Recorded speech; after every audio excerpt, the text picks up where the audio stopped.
bien, hemos llegado hasta el tercer encuentro. La pregunta que nos estamos haciendo en este curso es: ¿qué pasa con la salvación de los que no son bautizados? En este encuentro vamos a leer otro sermón de Newman que se llama La dispensación a los paganos. Es un texto que se encuentra en el libro Los Arrianos del siglo IV. No es un Parochial Praying Sermon, sino que está en el libro de Los Arrianos del siglo IV. Entonces, en este video, en este último encuentro, vamos a propiamente contestar esa pregunta. Hemos tratado de construir los principios que nos llevan a contestar esta pregunta. O sea, el primer principio importante es que para alcanzar la salvación hay que ser santos. Y ser santo es ser otro Cristo. O sea, que nadie entra en el cielo si no es alguien configurado con Cristo. Un segundo principio que hemos visto es la necesidad de la iglesia para la salvación. Dijimos que Mateo 28 y Marcos 16 afirman que el bautismo, la incorporación a la iglesia, es necesario para la salvación. O sea que para llegar a esa configuración con Cristo, los sacramentos, la verdad, los magisterios, la comunión de los santos, son medios muy importantes y necesarios para alcanzar la salvación. Y que la iglesia, el camino trazado por Jesucristo en la iglesia, es el camino ordinario, si quieren. Es como la autopista donde es más fácil llegar a la cima de la montaña. Entonces ahora vamos a ver qué pasa con los no católicos. Dijimos que solo 1/3 de la humanidad es cristiano, que mueren más o menos 150.000 personas por día. Bueno, ¿qué pasa con esos 100.000 que serán quizás musulmanes, judíos o incluso no creyentes o ateos? ¿Podemos decir algo acerca de ellos? Entonces, antes de pasar al sermón de Newman, introduzco lo que se llama los puntos del documento del Vaticano II, Lumen Gentium, Luz de las Naciones. Les dejo como tarea suplementaria o texto opcional 3 puntos de Lumen Gentium, que son el punto 14, 15 y 16. Entonces, Lumen Gentium habla del tema de la salvación de los no católicos. Y lo que dice este documento del Vaticano II es que la incorporación a la iglesia hay que entenderla de modo analógico, o si quieren como un círculo. En el centro del círculo están los católicos, que reciben los sacramentos, aceptan la verdad católica, el magisterio, la enseñanza de la iglesia, están bajo la obediencia de los pastores, el papa, los obispos, y están unidos a Cristo por medio del Espíritu Santo, por la caridad. Esos son los que están plenamente incorporados a la iglesia católica. O sea, lo que dice en primer lugar es que, ¿qué quiere decir un católico pleno o plenamente incorporado? Bueno, no es solo ser bautizado, no es solo ir a misa los domingos. Hay que recibir los sacramentos, estar como una oveja guiada por los pastores de la iglesia, creer la enseñanza de la iglesia y sobre todo ser un discípulo, tener un corazón con amor vivo. Entonces uno puede ser católico bautizado, pero no tener esa vida interior, esa vida de santidad. Entonces es como si fuese un miembro, digamos, muerto. En cualquier momento, si uno hace un acto de fe, se puede reavivar. O sea, no alcanza con ser bautizado católico, dice Lumen Gentium. Hay que tener el bautismo, creer en la verdad, recibir los sacramentos, pero también hay que tener una vida de fe, ¿no? En segundo lugar dice, además de los católicos, llaman los cristianos protestantes. Entonces dice, esos cristianos están en cierto modo incorporados a la iglesia, son parte del cuerpo de Cristo. Quizás no tienen la plenitud de la verdad, quizás no están en la obediencia al Papa, pero tienen elementos de verdad. Leen la palabra de Dios, evangelizan, oran, el Espíritu Santo actúa en ellos. Entonces, también en ellos hay una posibilidad, diría, bastante grande de salvación, ¿no? Un cristiano protestante, un evangélico que que vive la fe y que busca configurarse con Cristo, bueno, de cierto modo están incorporados, no plenamente, pero por lo menos parcialmente, en el cuerpo místico de Cristo. El tercer ejemplo es los no bautizados, ni católicos ni protestantes. Los judíos, los musulmanes y otros que busquen a Dios, dice, este es Lumen Gentium 16. Entonces, ¿se salvan esos? Se pregunta Lumen Gentium. Y da como 3 condiciones que son muy importantes como reconocer. En primer lugar, tienen que seguir la conciencia, dice. Estos que no son protestantes o católicos, que son o judíos o musulmanes o buscadores de Dios, bueno, están guiados por la conciencia. Entonces es muy importante que sigan la voz de la conciencia. En segundo lugar, que busquen a Dios, de cierto modo, ¿no? Que con lo que ellos saben de Dios lo busquen.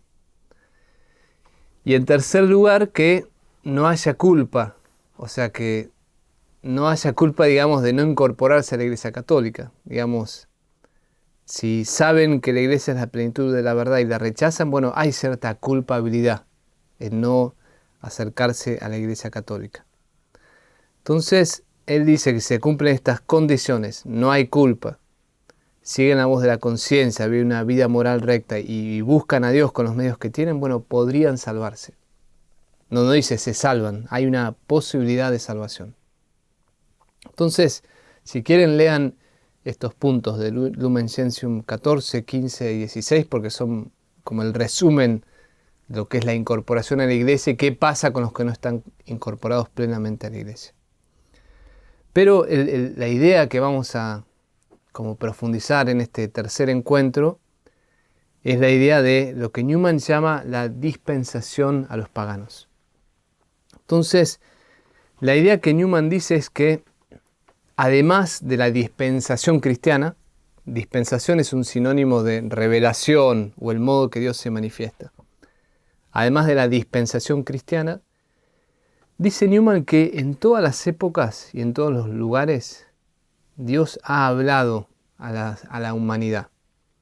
Entonces dice, bueno, quizás en muchos lugares donde no había llegado el cristianismo, uno puede pensar América antes de el siglo XVI, o uno puede pensar en lugares que quizás nunca llegó un misionero o la fe católica, o incluso Europa antes de la venida del cristianismo. Newman dice, incluso en esos pueblos, Dios de modo misterioso también ha hablado. Hay una dispensación a los pueblos paganos, dice Newman. Habla de un modo misterioso, no sabemos bien cómo, pero no los abandona. No es como blanco y negro o cristiano o nada, no, también hay una acción misteriosa de Dios en estos pueblos. Y él dice que como hay 4 cosas a tener en cuenta en esta dispensación a los paganos, o él usa también el término religión natural. La primera cosa es que cómo habla Dios en esos pueblos, cómo es la dispensación a los paganos, por medio de la conciencia. Él dice que la conciencia básicamente es una voz interior en el corazón del hombre. No depende del cristianismo solamente. Obviamente la ley moral que nos da el cristianismo, los 10 mandamientos, ayudan a seguir la voz de la conciencia. El Espíritu Santo fortalece la voz de la conciencia. Pero incluso un no cristiano tiene un sentido del bien y del mal. Entonces, seguir la voz de la conciencia prepara para obedecer a Dios y creer en un ser superior a vos mismo. Miren lo que dice Newman en otro sermón, sermón 2, de Fe y Razón. Dice, la conciencia implica una relación entre el alma y un algo exterior, algo superior a ella. Por esta relación queda supeditada a una bondad superior que ella no posee y a un tribunal sobre el que ella no tiene poder. Y puesto que cuanto más cuidadosamente se respeta la conciencia, y se sigue a este monitor interno, que es la conciencia, más se clarifican, suben de nivel y se diversifican sus dictados. sea, cuando más obedeces la conciencia, más clara y más fuerte se vuelve. Se adquiere así, a la larga, una convicción moral de la naturaleza inaccesible y de la suprema autoridad de aquello, sea lo que sea, hacia lo cual el alma humana dirige su contemplación. Tenemos pues así, aquí, de inmediato, los elementos de un sistema religioso. Pues, ¿qué es la religión sino el sistema de relaciones entre nosotros y un poder supremo que exige nuestra obediencia? O sea, Newman dice dos cosas. Dice, en los pueblos paganos o incluso en los no creyentes, Dios sigue hablando a esas personas en la voz de la conciencia. Si la obedecen, esa voz se va haciendo más fuerte, se va haciendo luz. Y esa obediencia a la conciencia te hace como más dócil o más perceptible a la existencia de un ser superior a vos. O sea, lo que dice Newman es que la voz de la conciencia, en el largo plazo, te hace vivir una vida moral, pero también te prepara a la fe. Por eso la voz de la conciencia es como una semilla de un sistema religioso. Esa es la primera idea que van a leer en este texto.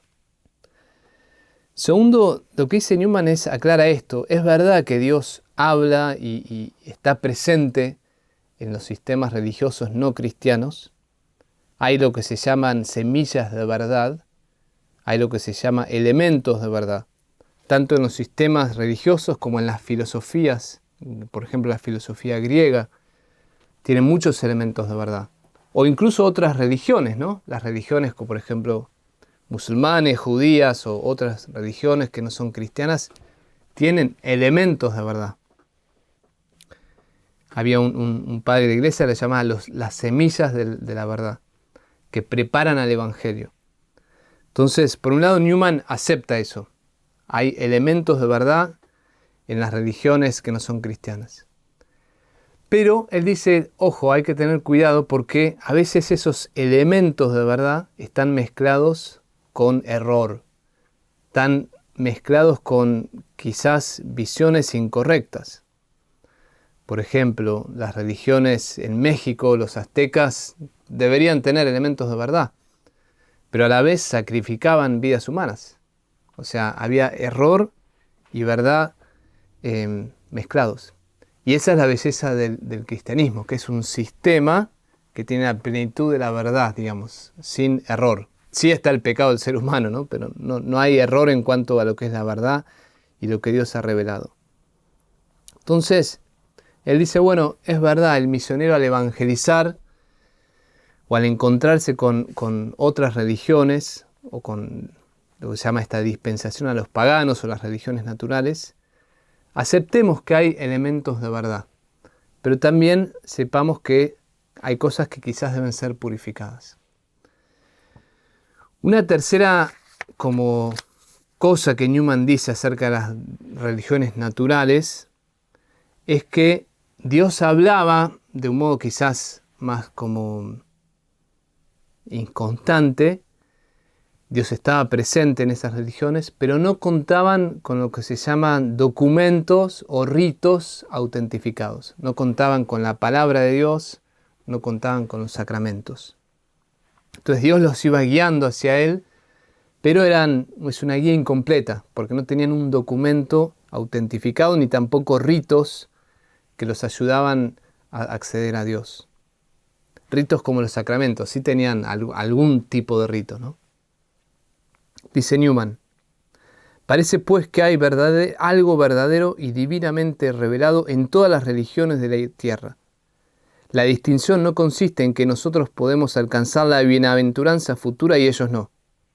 Vieron que eso es interesante, dice Newman, ¿no? La distinción no consiste en que nosotros los católicos podamos alcanzar la bienaventuranza futura al cielo y ellos no, sino en que la Iglesia de Dios, la Iglesia católica, ha tenido documentos de la verdad con autoridad confirmada y medios instituidos de comunicación con Él, los sacramentos, que el resto de la humanidad nunca ha tenido. La palabra y los sacramentos son las características del pueblo elegido de Dios, pero todos los hombres han gozado más o menos de la guía de la tradición, además de las luces internas sobre el bien y el mal, que el Espíritu Santo ha puesto en el corazón de cada individuo. O sea, Newman dice, en las otras religiones está la conciencia, hay cierta guía de la tradición, pero no cuentan con la palabra de Dios, un documento autentificado, y no cuentan con los sacramentos. Es una tercera diferencia entre la plenitud de la verdad en la iglesia y la presencia de Dios en la dispensación de las religiones naturales.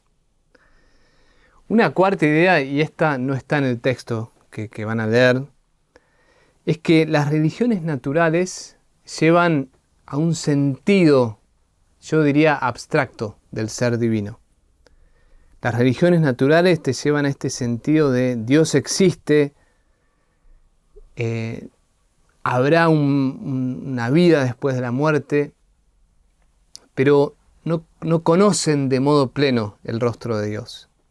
O sea, es como, si quieren un ejemplo, bueno, estar en una llamada de Zoom, pero sin la pantalla. O sea, escuchás la voz, pero no ves la cara. Entonces, algo así es la religión natural. O sea, Dios es el hombre buscando a Dios y creyendo que Él existe y que nos guía. Pero el cristianismo agrega este aspecto personal, que Dios se hizo hombre, Dios se hizo carne. Y lo podemos ver, lo podemos tocar, lo podemos conocer. Y esto es algo muy poderoso, que el cristianismo tiene este carácter personal. Dios conoce nuestra necesidad de alabar a una persona, una religión que se encarna en una persona. Necesitamos siempre, cada causa necesita como una cabeza que encarne esa causa. Y bueno, eso es la persona de Jesús. Miren lo que dice Newman. Es verdad que la religión natural nos instruye sobre el infinito poder y majestad de la esencia divina, su sabiduría y su bondad, su presencia y soberanía moral, en un determinado sentido su unidad, pero nos da poca o ninguna información respecto a lo que pueda denominarse su personalidad. Aunque la filosofía reconociera en el fondo de la naturaleza un principio inteligente, sabio y benéfico, a la filosofía griega, sin embargo, esto equivalía de hecho solo a la creencia en un alma que impregnaba el universo, que procuraba por su propio bien y dirigía sus propios movimientos con instintos similares a los que guían el mundo animal, pero que, hablando estrictamente, no era un objeto de culto. O sea, la filosofía griega nos llevaba a un principio, pero no a una persona a la cual podemos adorar. La religión natural, pues, tenía elementos proporcionados a los sentimientos religiosos más auténticos y profundos, pero no ofrecía una historia tangible de Dios, de la deidad, ni los rasgos de su carácter personal. Le faltaba lo que constituye el incentivo eficacísimo de toda acción, un punto fijo de partida o de confluencia, un objetivo capaz de atraer los afectos y de concentrar las energías. Bueno, eso es la persona de Jesús. Ese punto, esa persona a la cual confluyen las energías y los afectos. Entonces, la filosofía griega, las religiones naturales nos llevan a un Dios abstracto y el cristianismo nos da un Dios concreto, una persona, un rostro, un objeto de culto, un Dios personal. Entonces, sí, bueno, Newman dice, Dios habla y está presente en las religiones naturales, en estas filosofías, se dispensa a los paganos por medio de la conciencia, por medio de cierta guía, por medio de semillas de verdad, pero no es una revelación completa, no tienen documentos autentificados, sacramentos, hay mezcla de error y de falta este Dios personal. Entonces, ¿qué conclusiones podemos sacar para terminar este curso? En primer lugar, volver a repetir, la Iglesia Católica es la autopista principal. Entonces, vivir incorporados plenamente y vivamente a la Iglesia Católica, por medio de los sacramentos, la obediencia al Papa, la verdad católica y sobre todo el don del Espíritu Santo en el corazón. Ese es el camino regular y seguro que Jesús nos dejó. Entonces, caminá en ese camino. Bueno, en segundo lugar, hay que aceptar que Dios actúa también de modo misterioso, más allá de los confines visibles de la Iglesia. Dios actuará de un modo misterioso en países musulmanes, en personas judías, en personas que no creen, de modos que no sabemos. Entonces, aceptar esa obra de Dios. Tercer lugar, evangelizar. O sea, es verdad que Dios actúa más allá de los confines de la iglesia, pero también es verdad que es mucho más fácil si alguien está yendo por el camino ordinario. De hecho, el Lumen Gentium, la segunda parte del punto 16, exhorta a la evangelización. Dice, es verdad que Dios puede actuar y que quizás gente no católica se salve, pero lo más seguro es que sean parte de la iglesia y por eso hay que evangelizar. En cuarto lugar, aceptar que hay un aspecto de misterio. Aceptar que no sabemos lo que va a pasar, que hay que confiar en la bondad y misericordia de Dios, que hay que hacer todo lo que Jesús nos dijo que hagamos, caminar por el camino angosto y entrar por la puerta estrecha, y saber que Dios va a juzgar a cada persona de acuerdo a cómo haya respondido a la gracia. O sea, yo pienso, soy sacerdote católico, crecí en una familia católica, recibí un montón de ejemplos, de enseñanzas, de retiros. Dios me va a juzgar con más he recibido, más me va a pedir, ¿no? Y quizás alguien que no recibió la fe católica, no creció en una iglesia, en una familia cristiana, quizás nunca hice ningún retiro, no recibió un sacramento, me imagino que Dios lo juzgará de modo distinto. Ya Dios nos va a juzgar de acuerdo a cómo hemos respondido a las gracias que Él nos ha dado, ¿no? O sea, al que más se le dio, más le va a pedir. Entonces, confiar en esa bondad, en esa misericordia y en ese justo juicio de Dios. Espero que les haya sido de utilidad este curso de la salvación. Ahora van a leer el texto y como preguntas les dejo. ¿Podés compartir alguna experiencia de cómo una religión o filosofía ayudó a alguien a acercarse al cristianismo? O sea, la filosofía o otras religiones pueden ser preparación para el Evangelio. ¿Puedes contar alguna historia de cómo alguien se acercó a la verdad católica, pero antes se acercó a una religión o a cierta filosofía? 2. Al escuchar y leer acerca de esta idea de la dispensación del paganismo o religión natural, ¿te mueve a compartir más tu fe con los demás? ¿Has alguna vez experimentado sentido de agradecimiento por haber recibido la plenitud de la verdad en la fe católica? 3. ¿Tenés ejemplos concretos de personas que viven plenamente incorporados a la iglesia? Recordad que los criterios son creer en la enseñanza de Jesús, recibir los sacramentos, dejarse guiar por los pastores de la iglesia y tener un corazón unido a Cristo, ser discípulo. ¿Tenés ejemplos de gente que no es católica, pero busca a Dios y sigue su conciencia? ¿Qué puedes aprender de ellos? 4. ¿Qué conclusiones personales te quedan después de estos 3 encuentros? ¿Qué te quedó en la mente o en el corazón?